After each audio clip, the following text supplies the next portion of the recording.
پونے میں سرعام ایک شخص نے چاقو سے حملہ کر کے خاتون کا قتل کر دیا۔ ریاست مہاراشٹر کے پونے میں ایک دل دہلا دینے والا واقعہ پیش آیا۔ ایک شخص نے سرعام خاتون پر چاقو سے حملہ کر کے قتل کر دیا، جبکہ حملے کے وقت پارکنگ یارڈ میں کئی لوگ موجود تھے، لیکن کسی نے خاتون کو بچانے کی کوشش نہیں کی۔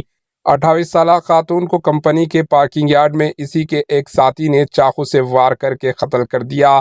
کئی لوگوں نے اس خوفناک حملے کو دیکھا، لیکن کسی نے مداخلت نہیں کی۔ حملہ آور شخص کی شناخت 30 سالہ کرشنا خونجا کے طور پر کی گئی، جو WNS گلوبل کمپنی کا اکاؤنٹنٹ بتایا گیا۔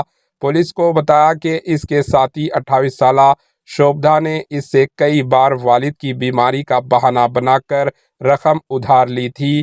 جب خونجا کرشنا نے رقم واپس مانگا تو شوبھا نے اپنے والد کی بیماری کا حوالہ دیتے ہوئے انکار کر دیا۔ تاہم جب شوبھا کی آبائی گھر جا کر تحقیقات کی تو پتہ چلا کہ اس کے والد بالکل ٹھیک ہے اور انہیں صحت کی کوئی پریشانی نہیں ہے۔ گزشتہ منگل کی شام تقریباً 6 بجے کرشنا خونجا نے شوبھا کو اپنے دفتر کی پارکنگ میں بلایا۔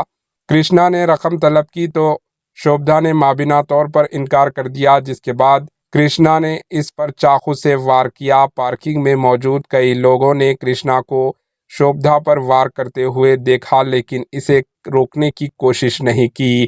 لیکن جب خاتون زمین پر گر گئی تو کرشنا نے ہتھیار پھینکا، تب ہجوم نے اس پر گھیر لیا اور خوب جم کر پٹائی کی۔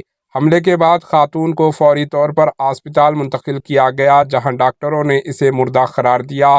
پولیس نے اس معاملے میں مقدمہ درج کر کے کرشنا کو گرفتار کر لیا۔ Bureau report, AHN news.